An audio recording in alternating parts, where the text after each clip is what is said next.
Delimitation commission की report क्या आई है, ये कहीं ना कहीं मजाक बन के रह गया है और हर जगह पर यही कहा जा रहा है।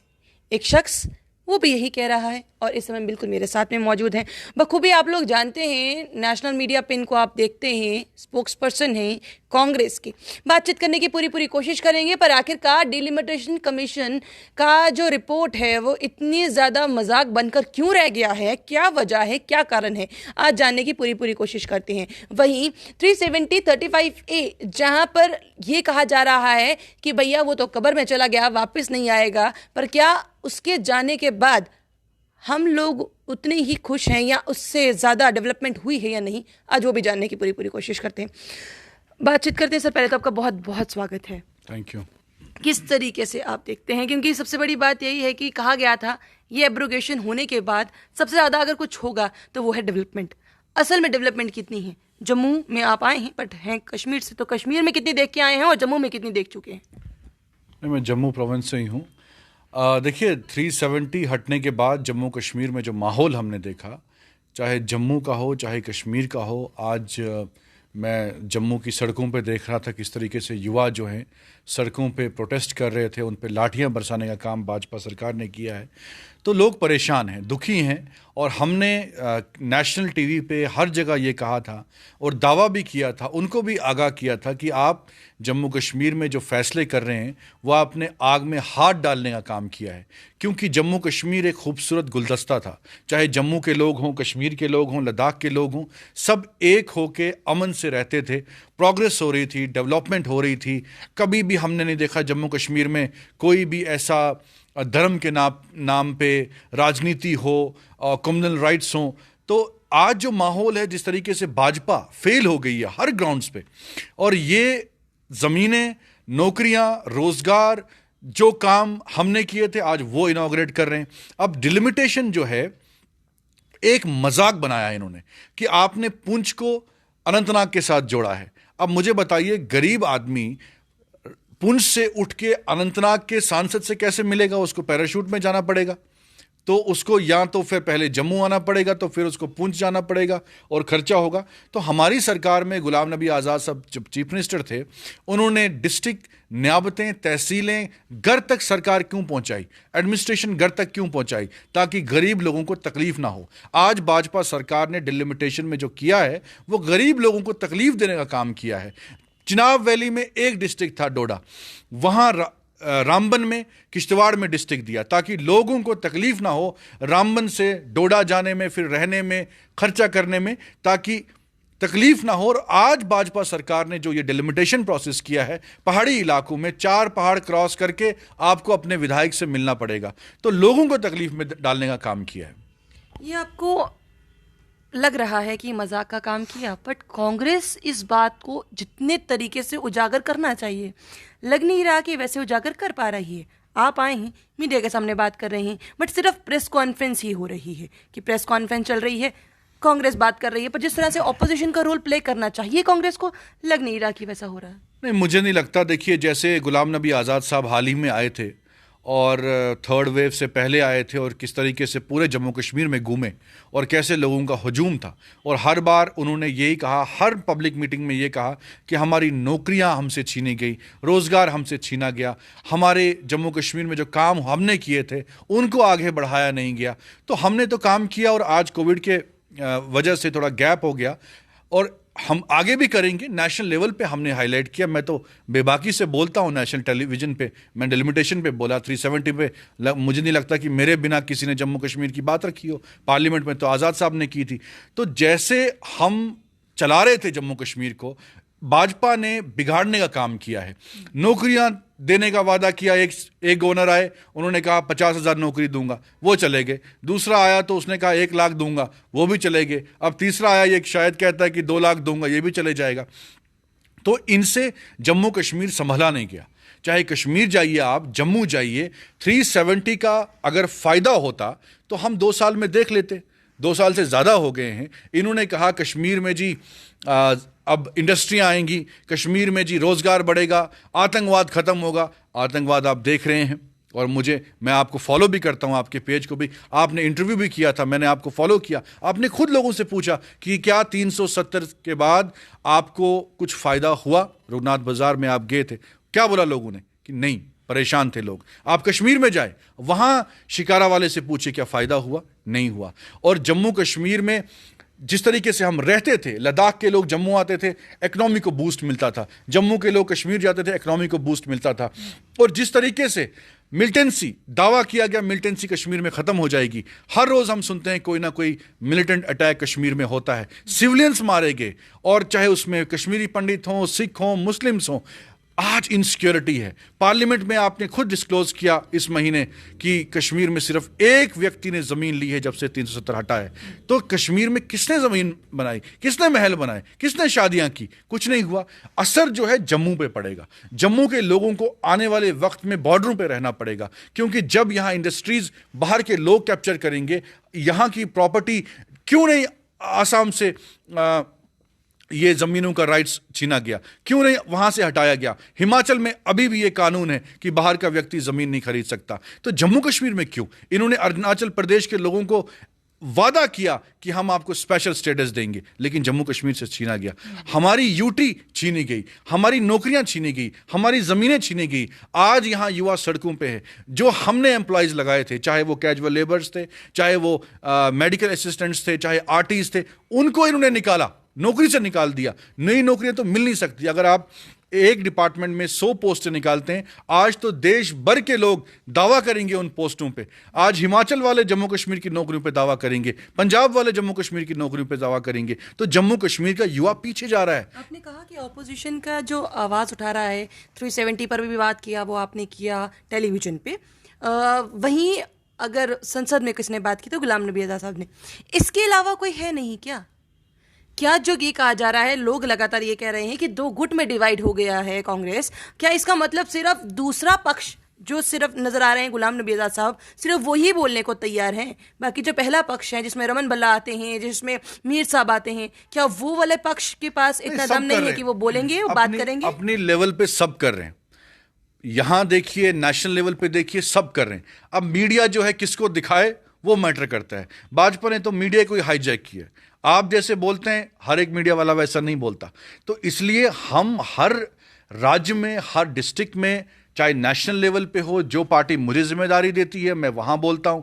जहां जहां मेरा एक्सेस है मैं वहां बोलता हूं, जहां उनका एक्सेस है वहां। अब आज़ाद साहब नेशनल लीडर हैं, उनको इनवाइट जो करेगा वो वहां जाएंगे। जयपुर में उनको इनविटेशन आया तो वो वहां गए, उत्तराखंड में इनविटेशन आया वहां गए, जम्मू कश्मीर से इनविटेशन आया तो वो वहां गए। तो लीडर जो है, हर लीडर कांग्रेस का, वही मतलब है ना कि सिर्फ गुलाम नबी आज़ाद साहब जा रहे हैं, नहीं, मीर साहब भी सब जा रहे हैं, सब लीडर जा रहे हैं। मैं कह रहा हूं ना, दिखाने वाला। बॉर्डर बटालियन इस समय सड़कों पर है, जिस तरह से आपने कहा। आपने ये भी कहा कि बीएसएफ सीएसएफ पे लाठीचार्ज हुआ, आपने माना, देखा। पर सबसे बड़ी बात, डेली वेजर सड़कों पर है, अलग अलग लोग, डॉक्टर सड़कों पर आ गए हैं। पर क्या कांग्रेस ऑपोजिशन उसका स्टैंड लेती हुई नजर नहीं आ रही है? हाँ, बैठेंगी सामने, देखेंगी मीडिया वाले आए हैं, ठीक है जी, हाँ जी ठीक है, बहुत गलत हो रहा है, हम इसके विरोध करते हैं, पर उनके साथ भी तो उतरना पड़ेगा। कौन उतरेगा? इनका जो आप बात कर रहे हैं, इनका तो प्रियंका गांधी ने हाईलाइट किया इशू, मैंने हाईलाइट किया कि कांग्रेस के नेशनल लीडर्स हैं, उन्होंने आवाज रखी। हर इश्यूज पे हम बात करते हैं। विपक्ष, देखिए, एमएलए बनने तो नेशनल लीडर नहीं आएंगे। नहीं, सुनिए, जम्मू कश्मीर हो चाहे कोई भी राज्य हो, भाजपा ने जो डिक्टेटरशिप पूरे देश में लागू की है, कई विपक्ष के नेताओं को दबाने की कोशिश की गई, हमको भी दबाने की कोशिश की। मैं तो नेशनल लेवल पे काम करता हूं। हर लीडर को जो भी मुंह खोलेगा, या तो उसको ईडी की रेड लगेगी, इनकम टैक्स की, या तो जेल जाना पड़ेगा। फारूक अब्दुल्ला साहब को परसों भी डिटेन कर दिया था, महबूबा मुफ्ती को डिटेन किया, हमारी पार्टी के कई नेताओं को डिटेन किया। तो ये सप्रेस करना चाहते हैं, विपक्ष को कमजोर करना चाहते हैं। लेकिन इस माहौल में भी कई हमारे नेता हैं जो बेबाकी से बोलते हैं, आगे भी बोलेंगे। उन्होंने कमजोर किया और कांग्रेस कमजोर हो गई है? नहीं, कांग्रेस कहां? कांग्रेस तो सामने फ्रंट फुट पे लड़ रही है। हर रोज आप देख रहे हैं, नेशनल लेवल पे, पार्लियामेंट में देखिए, हर जगह।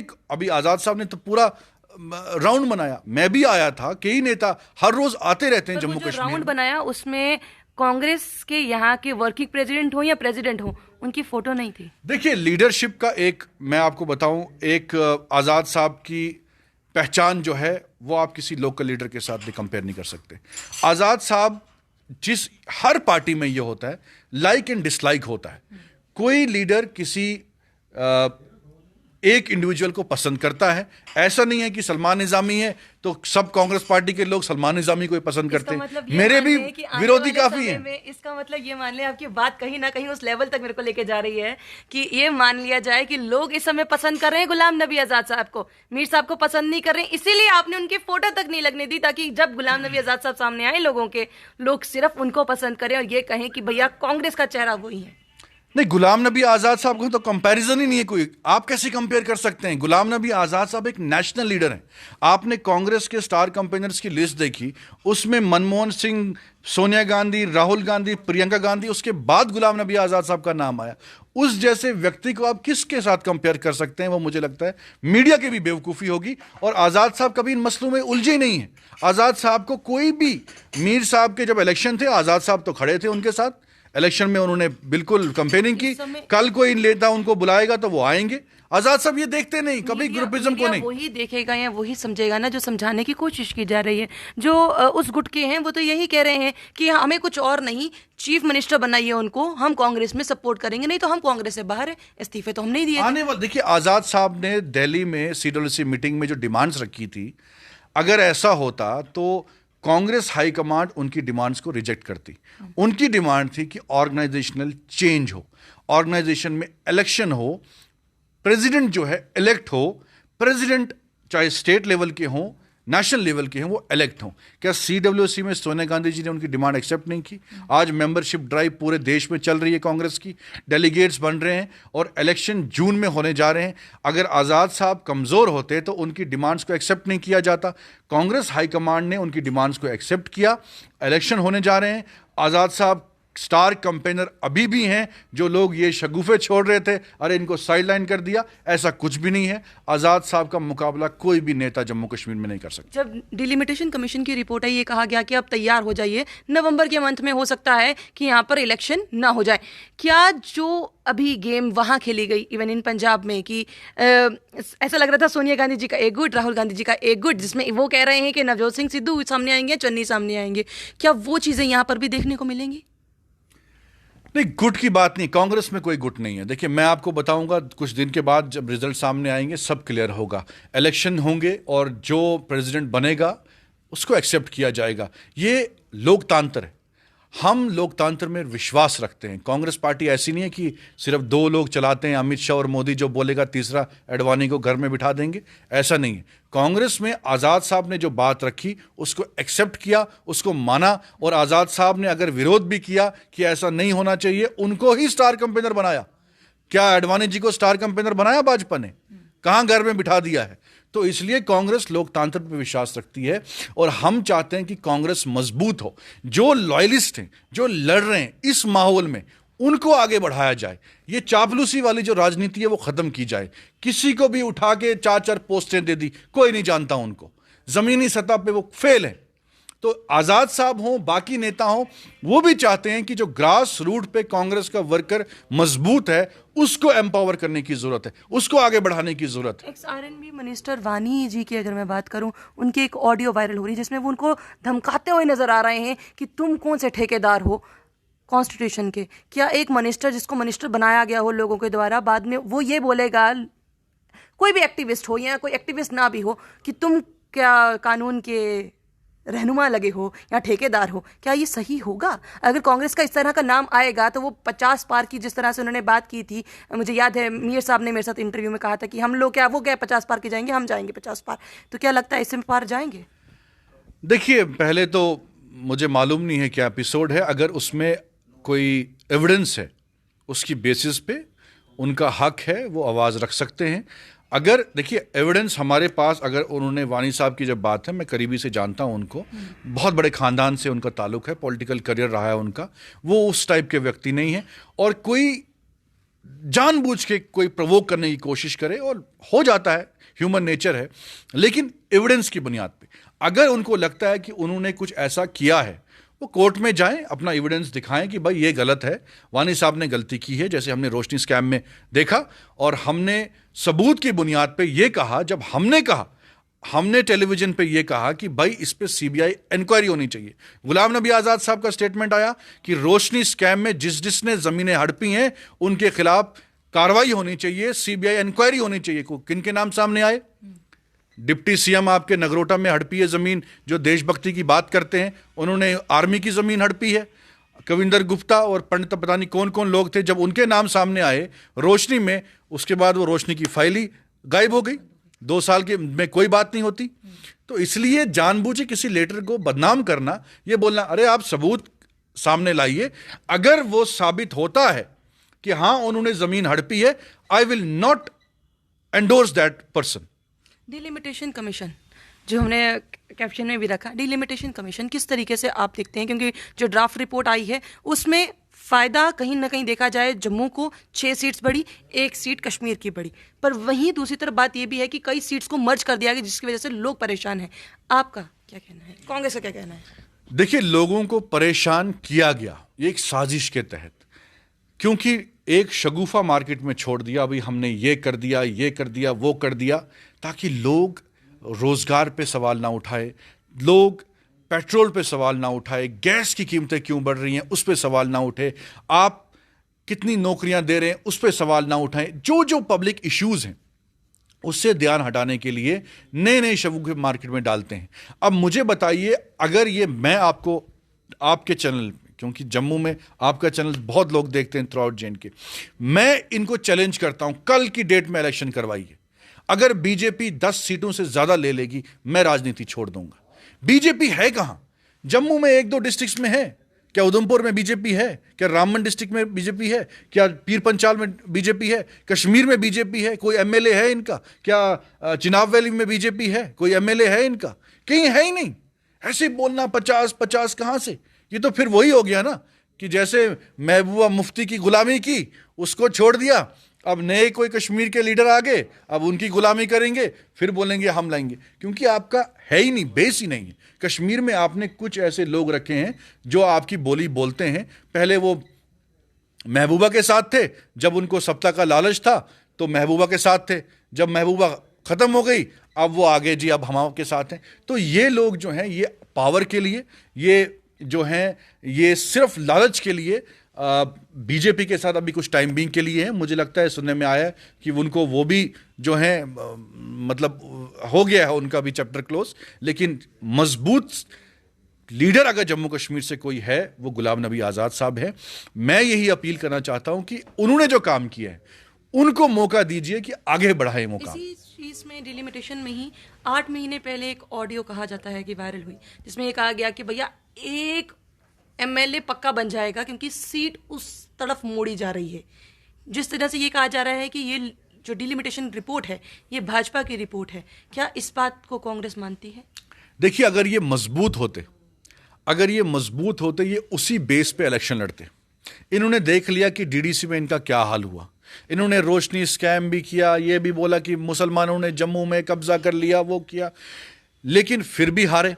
फिर जोर जबरदस्ती वो किसी पार्टी के साथ मिलके चेयरमैन बनाए, लेकिन जमीनी सतह पे ये खत्म थे। और इलेक्शन करवाने से इसीलिए डर रहे हैं, इनको पता है कि अगर हमने इलेक्शन आज के टाइम पे किया तो हम हारेंगे। अभी इनको मौका मिला है, 2-2 हाथ से लूटने का काम कर रहे हैं। पहले पीडीपी के साथ लूट रहे थे, अब आज भाजपा जो है गवर्नर शासन में अपने लोगों को अंदर घुसा के लूटने का काम कर रही है। इनको अगर खतरा नहीं होता तो ये डिलिमिटेशन में ऐसा नहीं करते, जहां जहां कांग्रेस मजबूत है तो उनको काटते, वहां मजबूत है। अभी ये ऑडियो आप ही बोल रही हैं, अगर ये ऑडियो है कि हम भाजपा, तो ये इसीलिए चाह रहे हैं कि जहां जहां कांग्रेस कमजोर है, जहां जहां एनसी कमजोर है, ये कुछ भी करें। मैं कह रहा हूं कि डिलिमिटेशन आज इन्होंने किया है, ये उससे भी खराब करें, लेकिन फिर भी भाजपा नहीं आई, क्योंकि जम्मू कश्मीर के लोगों ने इनको आजमा लिया, इनको मौका मिला था। मोदी वेव में आ गई एक लहर थी, आए और वो लहर के साथ ही उड़ गए। अब इनको इसीलिए दूसरे लोगों को घुसाने की ये लगे हैं, कभी एक को निकाल रहे हैं उस पार्टी से, दूसरे को निकाल रहे हैं, ताकि जो इनके साथ हैं वो तो हो गए, उन्होंने जितना कमाना था वो कमा लिया। अब ये दूसरे जो बाड़े के, वो कहते हैं ना, जो अब वो शब्द यूज नहीं कर सकता मैं, तो उन लोगों को ला रहे हैं क्योंकि ये खत्म है, इनको मालूम है कि इलेक्शन कल होगा तो ये हारने वाले हैं, ये है ही नहीं कहीं, लोगों ने देख लिया इनको, ये कितना भी हिंदू मुस्लिम पॉलिटिक्स करें ये फेल हो गए। इन्होंने 6 सालों में कुछ नहीं किया, जो हमने काम किया था उसको आगे बढ़ाने का काम तक भी नहीं किया। जो कॉलेज हमने बनाए थे आज उनकी इनॉग्रेशन कर रहे हैं, और शर्म भी नहीं आती है। जो गुलाम नबी आजाद साहब ने मेडिकल कॉलेज बनाए आज वो ट्वीट करते हैं देखिए हमने दिया। लोगों की जनता को सब कुछ मालूम है कि कांग्रेस ने क्या काम किया था, गुलाम नबी आजाद साहब ने काम किया था, और इन्होंने 6 साल में क्या काम किया। कांग्रेस के आने वाले समय में कौन चीफ मिनिस्टर के पोस्ट की तरह सामने आएंगे? मीर साहब, गुलाम नबी आजाद साहब या कौन? देखिए मैं उस पोजीशन में नहीं हूं, वो हाई कमांड डिसाइड करेगी। वो इलेक्शन के टाइम पे, पहले इलेक्शन तो हो, अनाउंस तो हो, हमें मालूम ही नहीं है कि इलेक्शन होंगे कब। वो डिसाइड करेगी हाई कमांड की कौन फेस होगा, और जो भी फेस होगा हम उसके पीछे खड़े होंगे और मजबूती से कांग्रेस के लिए काम करेंगे और कांग्रेस की सरकार जम्मू कश्मीर में लाएंगे। बहुत बहुत शुक्रिया हमारे साथ जुड़ने के लिए। तो जहां पर ये सब डिलिमिटेशन कमीशन को लेकर आसपास जो बातें हो रही हैं, ये सिर्फ इसलिए किए जा रहा है जहां जहां पर कांग्रेस मजबूत है वहां पर बीजेपी को किस तरह से मजबूत किया जाए और वहां पर किस तरीके से बीजेपी का एमएलए बनकर आए। ये सब डिलिमिटेशन कमीशन की रिपोर्ट नहीं बल्कि भारतीय जनता पार्टी की रिपोर्ट जिस तरह के सामने कहा जा रहा है, कहीं ना कहीं यहां पर भी सामने यही बात आई है। अब आपको क्या लगता है अपनी राय कमेंट बॉक्स में जरूर रखिएगा। बने रहिए जम्मू परिवर्तन के साथ। मुझे और रोहित जी को दीजिए इजाजत। नमस्कार।